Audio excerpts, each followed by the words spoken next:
This is a great session to listen to. You know, sleep is a very hot topic in the fire service and emergency services and even in law enforcement. I think the two presenters today are going to give you some outstanding information that's going to really help you understand the nexus between some of the disease process and what we're missing by missing sleep. So I'm going to let them introduce themselves. Again, thank you all for being here today. Looking forward to seeing you next year at the conference. And if there's any way we can help make it better for you, just let us know. So without further ado, doctors, it's all you. Thank you. Thank you. All right, good afternoon. It's tough time to present after lunch on the last day, but we're going to make the most of it. And we really are appreciative of you taking the time to attend and hopefully learn something new. So I'm Joe Pennino. I was the fire chief at the city of Roswell from 2021 until March, and then I made the jump from fire chief to deputy city administrator. We can get into that later. It's long story. But today we're going to talk a little bit about what we did in Roswell to try to improve the health and wellness of our firefighters. So some things that we're going to go over during this session. Obviously we know that sleep and fatigue still plagues the fire service. It's still something that is, as mentioned by the facilitator, a hot topic and something that we're still trying to solve for. This is going to make the case that data-driven scheduling can make an impact and improve sleep and performance for the fire service. We're going to talk about how we partnered with Dr. Joel Billings on doing some research on different start times and shift schedules and what the findings revealed for us. And then, we're hoping that this project could serve as a model for others who may want to research and do the same thing and make a broader contribution to the fire service. So a little bit about the city of Roswell. Roswell is a suburb of Atlanta. You see Atlanta down here. We're in North Georgia area. Roswell is the biggest city north of Atlanta within Fulton County. It's 42 square miles, about 95,000 residents. As far as the fire service goes, 7 stations. We have 2 battalions, 7 engines, 2 ladder trucks, a heavy rescue, and 2 medical units. About 10,000 calls for service per year. Not extremely busy. First out, EMS, ALS. About a 70-30 split on the fire and EMS side. These are different fire stations. This is how the city's kind of broken up. We also have our own training center, which is we're very fortunate to have. So let's start with the why. Why did we go down this road of looking at our shift scheduling and our start time? Basically, for me, it started in orientation. Roswell is unique in many different ways, one of which is that historically it had a part-time staffing model, and that can mean a lot of things to a lot of different people, but what it meant for Roswell was they staffed using full-time firefighters from other departments. You have 21 different departments represented within the city of Roswell. You go work your 24-hour shift as a battalion chief at the city of Atlanta, and then you come jump on a fire engine in the city of Roswell, work another 24-hour shift. Show up, it's a hodgepodge of people from different departments. Pros, like everybody gets to that networking, learn what everyone else is doing within the metro Atlanta area. The cons, there are many. You're already sleep deprived, you're coming from your full-time job. We gotta wait for you to get there. Your equipment's different at your full-time job. Your policies are different, your protocols are different. There's no continuity of training together all the time because we're constantly mixing staffing up. So we made the transition from part-time to full-time. We're in year 4 or 5 of that. And what you see here is one of our full-time orientations. And this gentleman right here during orientation said, "Chief, have we ever considered going to a 4896 schedule?" I'm like, "Yeah, jury's out on that. We're trying to fix the sleep issue with this part-time thing, so having people work 2 consecutive days, next question." Then I got back to headquarters. That was kind of ruminating within my head. I went and did a lunch at a station the next day and got the question again. What's going on? All of a sudden I'm getting these questions on 4896. So I did some research, and in doing that research, had some articles pop up from Dr. Billings and some recent studies that he did. And that was like, okay, so there's new information on this topic. This is worth digging into and kind of pulling the thread. So what we did was got all of our firefighters together for a town hall after we had some conversations with Dr. Billing and kind of discussed the pros and cons and the why. Why would we consider something like this? Well, as we told our firefighters, you asked, we're listening. You matter. It's our obligation to protect our team. There's new research on the topic. It's good for recruitment and retention. Our greatest responsibility is to be good ancestors. So even if this is something that you may not like, if we do a study and the data shows that it improves the health of our firefighters and improves family dynamics, then we owe it to those that come after us to make a change. And then, along with our existing expectations and rules of engagement, we want to be open to new ideas and continuous improvement, make tough decisions when necessary, even when it's unpopular, be leaders, and be a problem solver. We'll work together to make our department better. This is the journals that I was talking about. Dr. Billings has done some research, and one of the things that really stuck out in reading this 4896, and one of the things that he'll talk about is, one of the unintended consequences of his studies that he was doing was really finding the impact of start time on sleep, total sleep time for firefighters. So he's looking at 2448 versus 4896 and really finds something unexpected, which is firefighters coming to work on their first day at work already sleep deprived, and he will show all the data that surrounds that. That is something that really piqued my interest. So as I'm thinking about the 4896, I'm taking what he wrote in his article and his discussion of, we really should be looking at the start time, shift start time. There's something there that we need to look at more. This is just some more stuff that our department was doing, like polling the members. What are our strengths? What do we think our weaknesses? Well, a lot of the stuff that they talked about was, we are implementing changes quickly. One of the department's strengths is being able to pivot and implement things and not a lot of bureaucracy and red tape.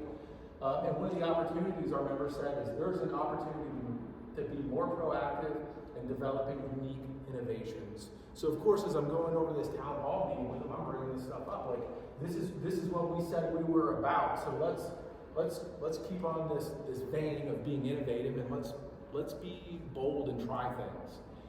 And this is what I was telling you about. This is the 2448.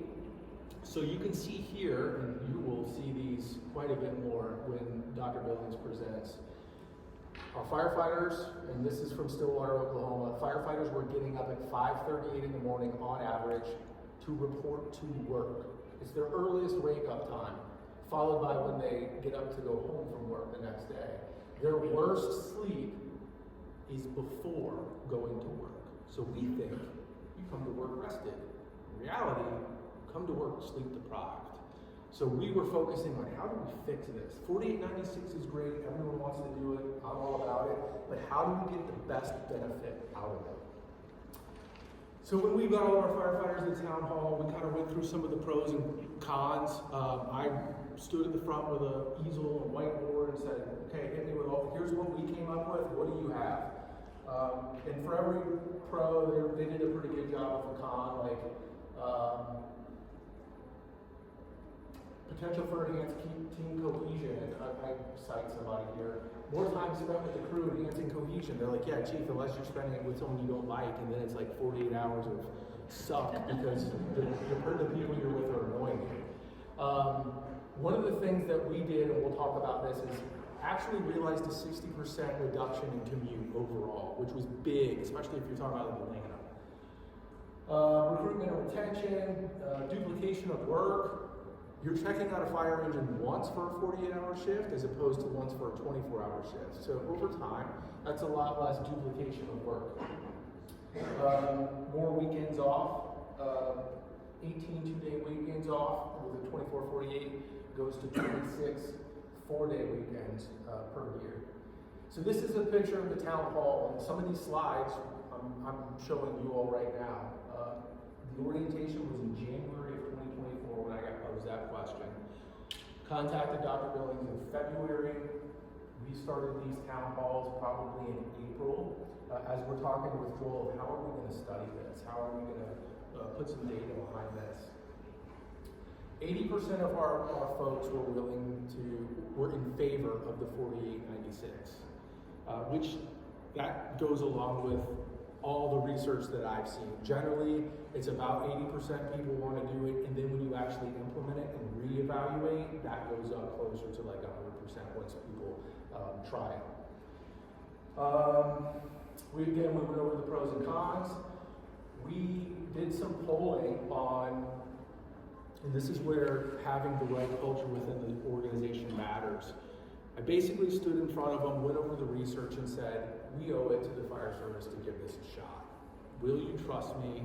Will you trust me enough to do a 6-month pilot program?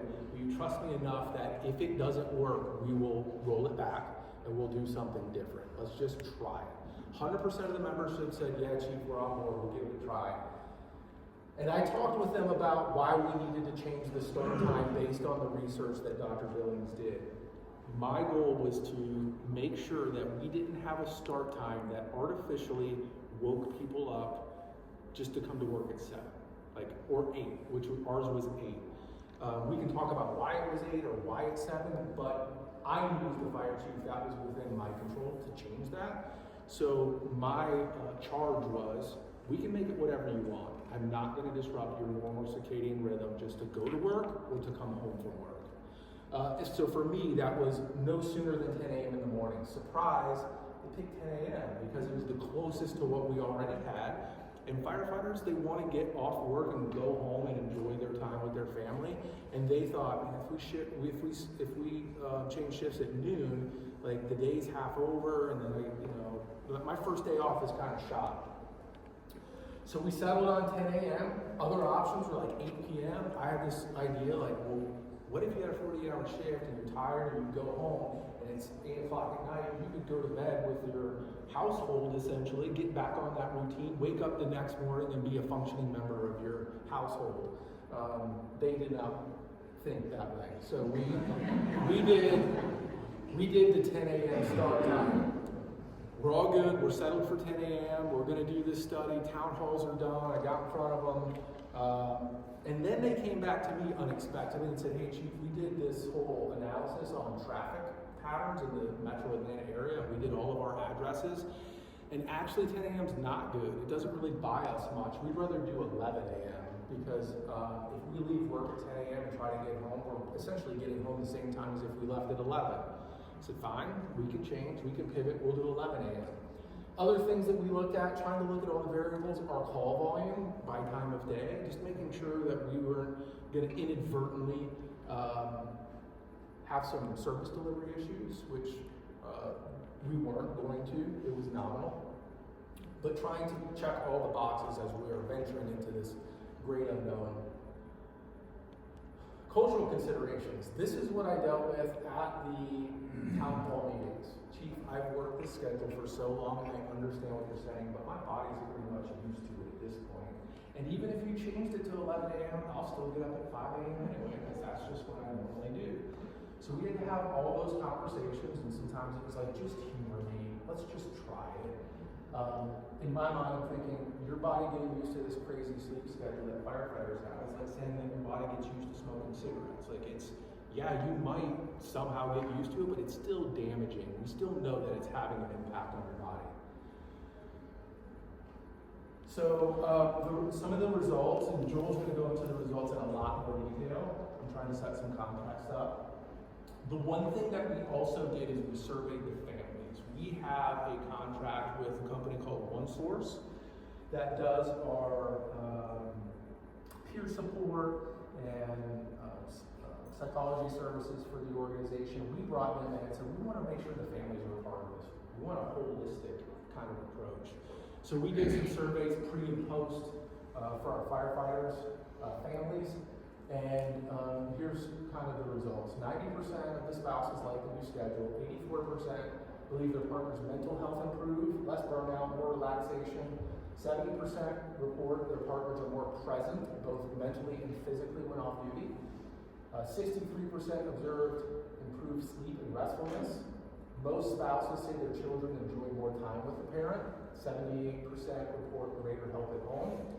And communication and intimacy, 72% note stronger emotional availability and connection. This isn't necessarily scientific, this is a survey. Yes, sir. Is this for both 4896 and the 11 a.m. start time, or just the 4896? Both. We did both at once. We went from 2448, 0800 start time, to 4896, 11 a.m. So start time. these survey results are for both. That's right. Yeah, we didn't do it. We didn't have separate schedule. We went right from the 2448 to the 4896 with the 11 a.m. start time. And here's what we got is what continues to be the complaint is the 11 a.m. start time splits their day going home. They don't mind reporting to work at 11 a.m. It is getting up in the morning on the backside of the 48 and feeling like I just want to go home and get on with my day. So that is probably the biggest gripe that we get. That being said, no one is willing to give up the 4896 to go back to an 8 a.m. start time. And so that tension is going to continue to exist as we continue to get this data in and show the impacts on sleep and health. Just anecdotally, people feel better rested when talking with them, and there's been a greater emphasis on sleep. The amount of Aura rings and what's the other one? Yeah, all that. Like now everyone's scientists at the station. We're like, what would I look at my sleep last night? So to me, that's good because there's a focus on sleep. A focus on sleep. There's a focus on health, and we're having these conversations now. I would say a big negative is if you think people didn't want to come to headquarters before a 40-hour work week, the 4896, they're like, it's too good. I just don't ever want to leave it. It's amazing. So that's been a kind of a challenge for us to recruit people out in the organization. And then this is a testament to the members because without them having the courage to try this, this would have never happened. But we did win the 2025 Senator Sarbanes Award for this study and being innovative and trying to solve some of these health and wellness issues. I'll also say during this journey of understanding sleep and how it impacts our health, there's this book, Dr. Walker, I think is his name, Why We Sleep. You read it and it starts talking about the impacts of sleep deprivation. And when you read it, it's like increased incidence of cancer, increased incidence of obesity, heart disease, behavioral health issues with family dynamics, dependency issues. And I'm like, this is what firefighters deal with. This is, I wonder if the sleep thing is really a big contributor to a lot of the issues, the health issues that our firefighters deal with. What if we made an impact on sleep, we could have an impact on all these other things as well. And that's really what kind of made me passionate and kind of go down this road. And with that, I'll turn it over to Dr. Billings to look at some of the data. So sleep is really related to a lot of foundational and mental health, physical health, and as a foundation. It's kind of a spider web relationship. There's a lot of bi-directional relationships, such as obesity, that one will cause other and the other will cause poor sleep. And it's tied to a lot of different health variables as well. So if we start to look at and correct sleep, everything else should start to fall in line and improve. Not just on the physical side, but also the mental side as well. So for this particular research study, one of the great things about this study in comparison to other studies that we conducted is the relationship with a fire department that has started with a question or problem, contacted researchers to find out more about a particular topic, and then develop a strategic plan and in the study to look at the data and have stopping points during the study to evaluate the data and then make corrective actions within that study and then further evaluate it. And so I'll go over a timeline of where we're at, but overall pretty neat, really embedded research and practitioner opportunity. So the three objectives for this particular study was to look at sleep, sort of a short, acute sleep differences between before and after the schedule and shift start time. So we'll look at daily impacts, and then over time, after a year period when they're on the schedule, we'll reassess sleep and look at sort of the chronic impacts to health and well-being. We also looked at performance metrics, and then annual medical evaluation data from 2024 to 2025 to try to see if there are medical variables that have also improved. And then number 3 was to offer evidence-based recommendations throughout the study period and corrective actions during the study. So some of the theory behind why shift start time may be I'd say more important consideration over a shift schedule. Here, in this case, I'll explain kind of the chart. Red squares indicate what time firefighters on average went to bed. So at work, 10:40 p.m., at home the first day, 11 p.m., and then that Sunday night at 10:47 p.m.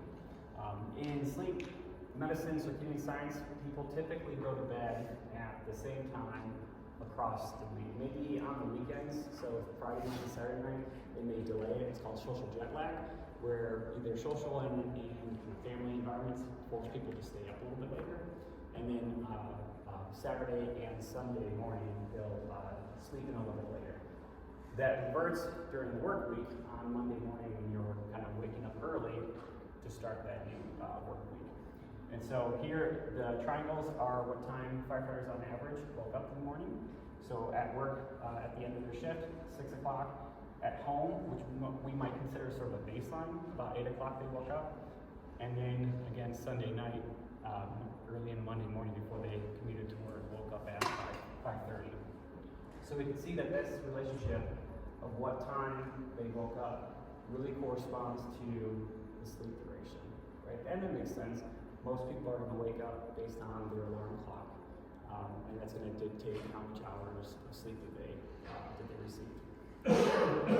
So based on this finding, and this is Stillwater, Oklahoma's fire department data, we found that firefighters, on average, did not have a well-rested night and come to work well-rested. It was the opposite. Whereas we thought maybe those 2 days off of recovery were great before they started moving to work, it's the opposite. So they woke up sleep deprived, commuted into work sleep deprived, which has a whole other risk associated with motor vehicle accidents. And then subsequently we looked at afternoon performance and found that on shift in the afternoon they had greater sleepiness and lower alertness. So that kind of is a proxy to performance.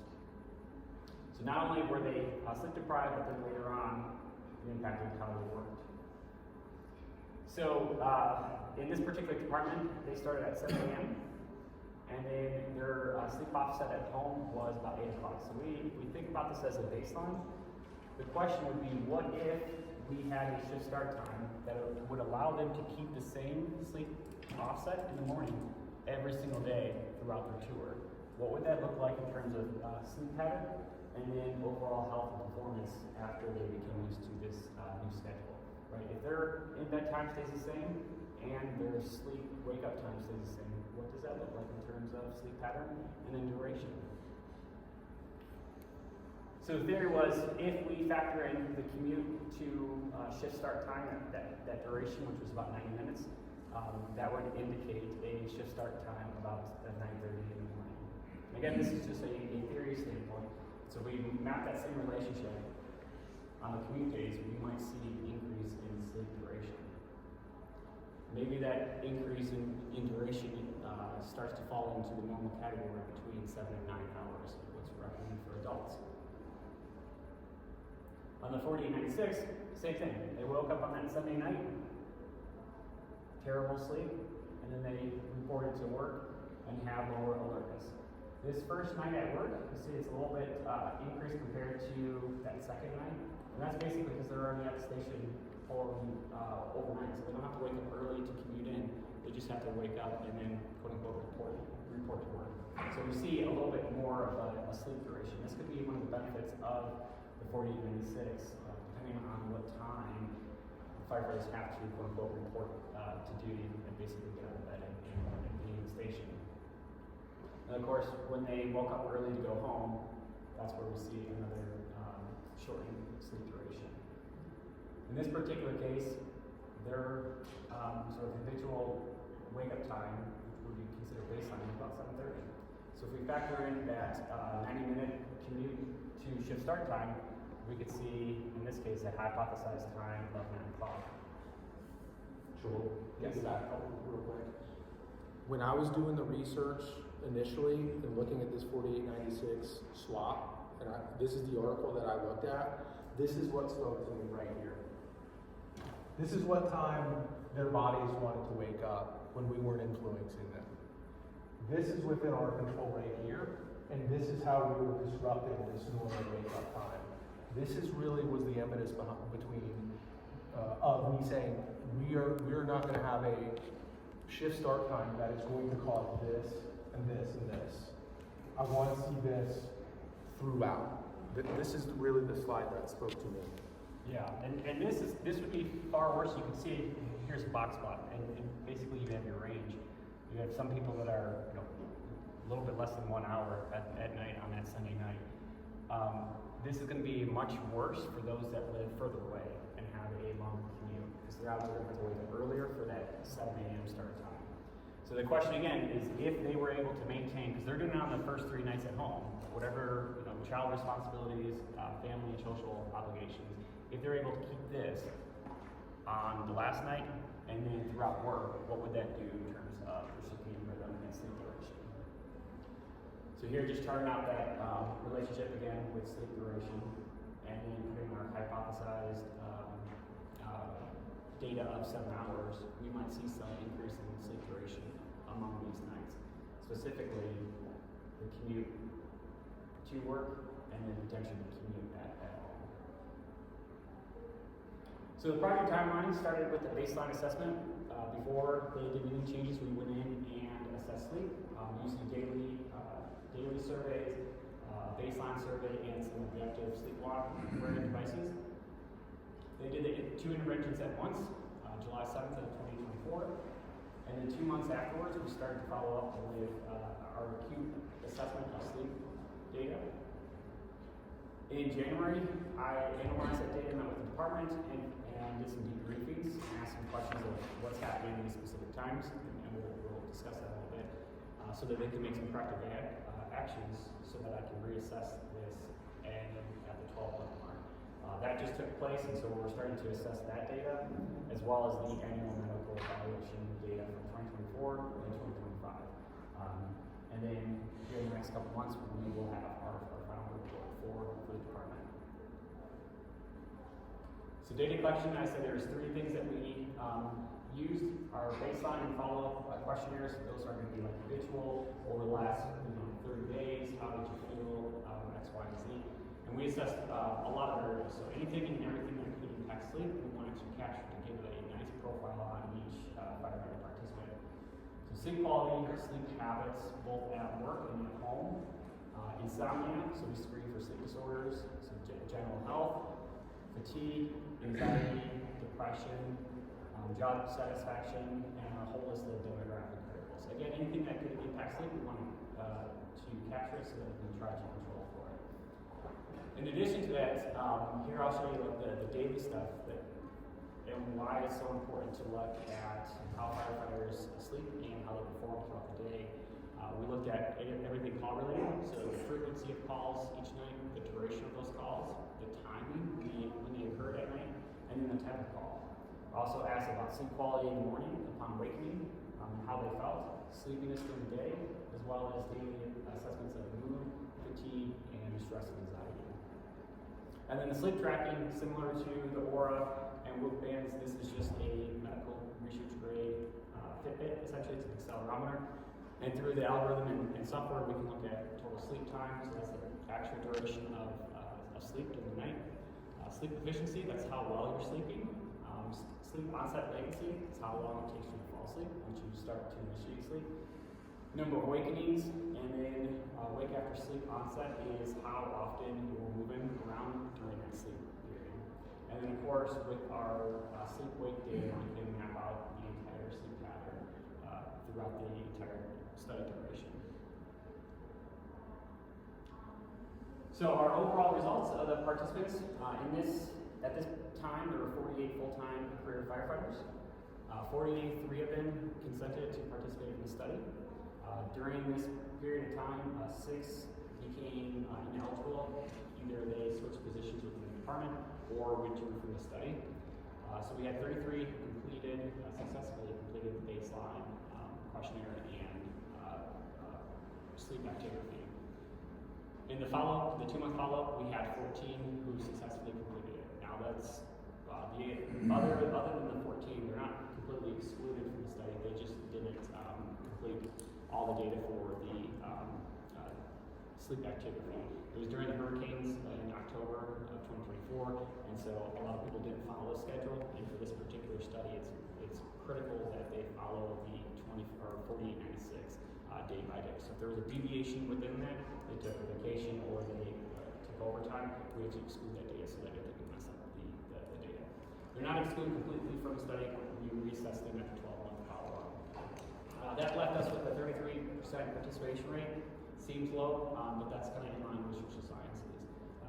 And especially for those that have more intrusive studies, such as wearing devices and having daily assessments of tracking.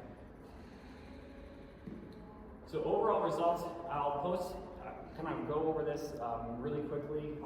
The idea here is to sort of make a special announcements when you pick up a research article that has a sleep statistic saying overall firefighters got X amount of sleep.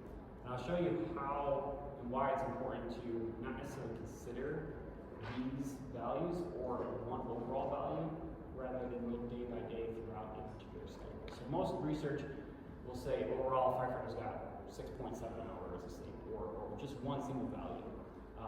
Here we see 3 other breakdowns that we could look at data. So at work, at home, or on commute days.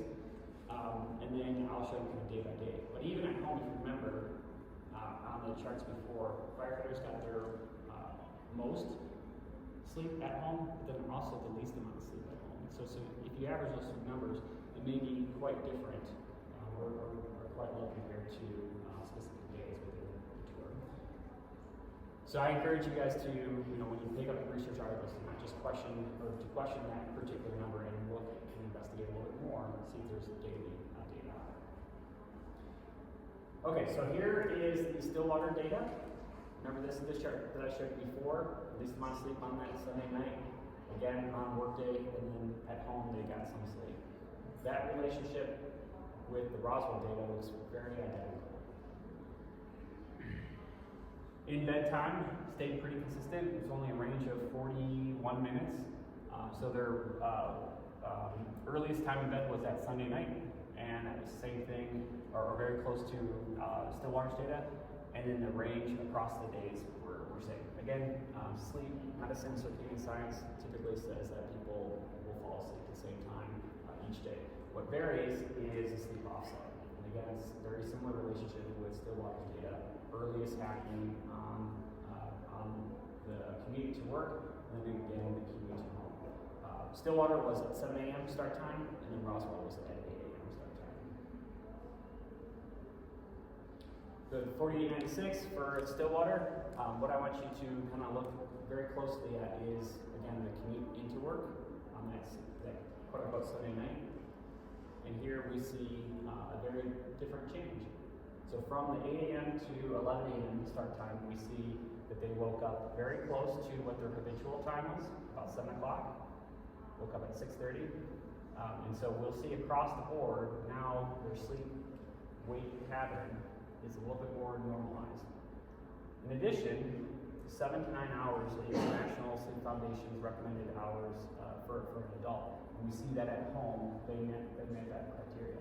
So now, in addition to a normal sleep pattern, the sleep duration is also within the normal category. So in terms of data and science, I mean, this is like the best thing that you could ever see here, right? The invention that had a positive impact. Mark? Can you just go back one slide? Thank you. Thank you. Good. So overall, pretty neat. Here at home, you see a huge kind of box chart that very wide range of sleep durations within that first night home. We'll kind of talk a little bit more about this here, and maybe it's a impact of working 48 hours straight, where some people can get extra hours of sleep at home and take naps, versus starting to now normalize at that 4th day. These blue dots represent sort of outliers, where at work is what you'd expect for maybe a visitor station or less visitor station that maybe this firefighter just had, or these couple firefighters had a lot of calls during that day, and so statistically they had a very low sleep duration on those nights overall. So a little bit more breakdown. We'll see that sleep onset at 10:42 to 11:30, a range of 41 minutes on the 24:48 was very similar to the range at 10:46 to 11:19 on the 48:96. Again, they didn't change any time that they did not change the time that they went to bed. It was very consistent across the board. And again, that supports the existing literature.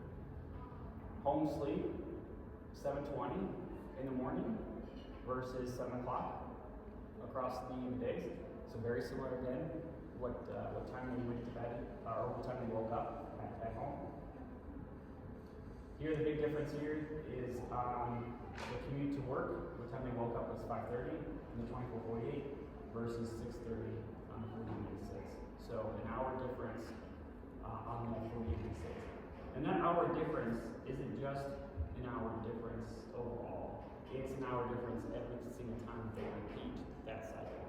And so that extra hour is going to have added and cumulative benefits overall once they become used to it and continue that particular schedule.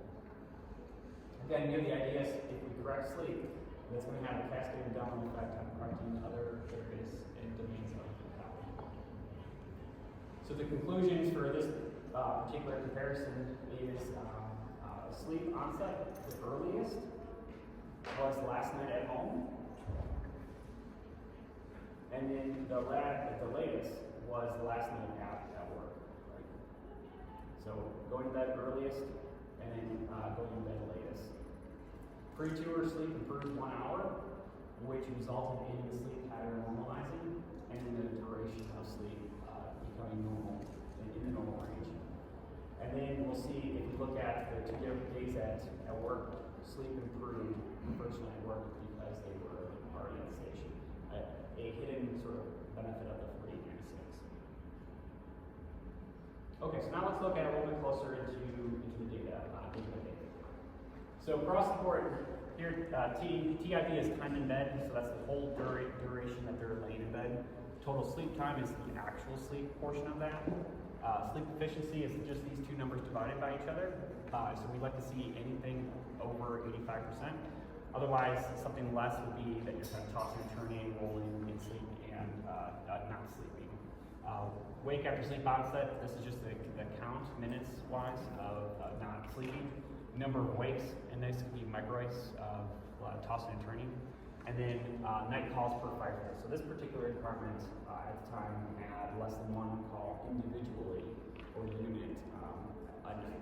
So for a department that's going, oh, someone have a question? Oh, I was just saying that's about my curiosity is how to get them to us at night. Yeah, so obviously it's going to vary depending on how busy a department is, but more specifically how busy individual firefighter is. So most of the time you'll see, department call volume, and that's great for a department-wide characteristic. But if we're looking at sleep at the individual level, we also need to look at call burden or volume or that data also at the individual level. For calls, you can probably look at the unit level, but in this particular case, they had a low call duration during the hours.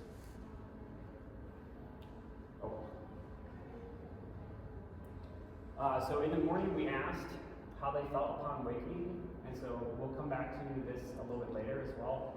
But going to work and coming home, those days were both tiring. That represents the least amount of sleep that they got, and so subsequently, upon waking, they felt tired. Not anything alarming. It's kind of what you'd expect. When you don't get sleep, you're going to feel kind of crappy in the morning. Sleep quality was fairly good across the nights, and stress and anxiety over the night or right before bedtime stayed pretty consistent across the nights. It's worth paying attention to the stress and anxiety on this too, because those are the difference. Yep. Sleepiness in the afternoon. Remember that I told you in Stillwater's data we were able to see when they didn't get sleep the night before, that next afternoon afternoon, they had high levels of sleepiness and poor alertness. Here we see kind of the same relationship. At home we do see a little bit more sleepiness, which is probably an indication of going 2 days in a row with limited sleep hours. So we'll see that sleepiness is a little bit higher, and then you also get more recovery sleep at home, which is what you'd expect. Stress, anxiety, workload, and fatigue, those all stayed pretty consistent across the days. So really it's, what we're seeing with the data is it's not anything individually that's wrong, it's occupationally that's impacting sleep and how someone recovers from that sleep loss. During the day, firefighters individually got 1.7 calls. On the 4896, very similar sleep efficiency, all over 85%. So when they were sleeping, they slept pretty good. WASO, sleep, wake after sleep onset, that didn't change as much. Again, not indicating any specific habitual sleep disorder or anything like that. Again, really just tied to the occupational characteristic of shift start time and shift schedule. So feeling upon waking in the morning. Now, if you remember before, it was tired on the commute days. So on this day, to commute home and then to commute to work. Now we see that firefighters are self-reporting that they feel rested and well recovered on those days. Sleep quality was all good except for this last day. So wakening to go to work, they felt that their quality of sleep was not as great as the others, which may indicate, say, after 4 days of being home, now that you have to go to work, maybe there's some either pre-work anxiety or thinking about what's happening the next day, or a little bit of ruminating on that particular night that would indicate someone to self-report that they had a little bit terrible sleep or worse sleep quality that night. But then we see stress, anxiety, so that still needs a little bit more investigating, but it could have been just, hey, I had a great 3 days, and now this last day before I go to work, it kind of sucks. Sleepiness in the afternoon, this is probably the most interesting finding here. On the second day, what you'd expect if you worked 48 hours, that second day, firefighters reported a little bit greater levels of sleepiness, and that's probably indicating working for 2 days straight. And so here we see sleepiness high, but then throughout the remaining days at home, it returns quickly to a baseline level, which indicates those 4 days are working, doing your job. Right? If you worked out, you need a couple days to recover from that workout. And same thing with sleep. If you're lower levels of sleep, that's going to have an impact, and then once you get some sleep, it's going to correct itself. Workload and fatigue, again, those stay the same, indicating that there's not any alarming consistent sleep disorder that we're seeing. It's really related to the occupation and how they structure work to non-work days with the shift start time. So that comparison, in terms of the subjective data, was pretty cool finding here. Firefighters reporting tired on those commute days, and now that was referred to being rested. So overall, the results of the preliminary data, we see that sleep pattern normalized and that the sleep duration improved 1 hour on the commute day. Overall, very cool statistically and in terms of research. Sleep at home is now in the normal range. So firefighters are now reporting to work while rested, and then afternoon alertness is not impacted. And then that first night at work, they get a little bit extra sleep. So the main question, why is this area at work, sleep at work, so low if they have an 11 a.m. start time? Why are they waking up at 7:24 and 6:47 if they don't have to wake up until 11 a.m.? This time is the exact same time when they woke up to go home on the 24:48. So this is where we kind of stopped, looked at the data, presented it to the department, and asked each shift, what's happening at work on these days? Why are you waking up at 7:30, which is a little bit improvement from 6:47, but also why are you waking up at 6:47 on those days to commute home? And we found with our debriefings that they had part-time staff, so a lot of the part-time firefighters came in at 8 o'clock, and so there was either disruption during that time or career firefighters didn't feel comfortable sleeping in. Part-time staff were running the station. They also had some apparatus paperwork that was due at 8 a.m. and for part-time staff that called in and called in that couldn't be there, they had to then reassign that. So that had to be done at 8 o'clock. Maintenance staff would come to the station around 8 a.m. So either apparatus maintenance or lawn care, etc. And then the adjustment to the new pattern. This was only 2 months after the change, and so there is going to be some cultural change and shift within the department to say, hey, from 5 a.m. now you try to take advantage of that 11 as much as possible. And then sleep at home on this day when asked, well, they woke up a little bit earlier compared to that 7 o'clock. So that half hour, when we asked about that, firefighters were just preparing to get ready to be gone for 48 hours. So they wanted to try to maximize that time before they left to work. Okay. That's to you. Yeah, just there's things that we have to adjust and be flexible about. The department training, we were fortunate enough to have our own training run, so that was not a big deal to adjust the times in which we do training. Wake up times, that's completely handled by the company officers. The direction was, look, if you are having a rough night and you're up running all night, then by all means, let's take advantage and sleep in and make sure that we're getting full impact out of this schedule. As Joel mentioned, we're still transitioning from part-time to full-time, so there is still that thing where people are leaving their part-time department at 8 a.m. or 7 a.m. and they're showing up at Roswell, so there's that disruption. And a lot of the full-time folks at Roswell want to make sure that they're up and interacting and doing all the things with the part-time staff. So that is something that's going to be self-limiting as the transition continues. And then ongoing education. I think from a department standpoint, it's super important that we continue to share the results, look at the impact, and as Joel mentioned, find explanations for what we're seeing in the data to continue to adjust behavior so we can take full advantage of the schedule. Broader lessons for the fire service. Again, no matter what rank or role we're in, question everything. I just feel very passionate about that. If we don't know why we're doing something and we're not sure that the reason we're doing it is because it's the best way, we've got to continue to question that. And then fix what you can fix, no matter the rank. Whether you're a company officer that is managing a crew and you have an impact on that culture and what time people go to sleep or what the culture is in that house, or you're the fire chief and you can make broad policy changes, or you're a member of the union and you want to try to start making an impact on changing some policy. Fix what you can fix. And then start with the why, right? It's so much easier to come to center and solve all these problems because what you're going to get, right, is, well, what about Kelly days? Well, what about the training? Well, what about this? And the thing is, if we can all agree that we want to make an impact that is better for our members and for the families, if we all agree, like, yes, that's what we're after, then we'll figure the rest out. We're a bunch of smart people. Firefighters figure everything out, right? So we'll certainly be able to figure out whatever comes at us as long as we're centered around why we're making the change.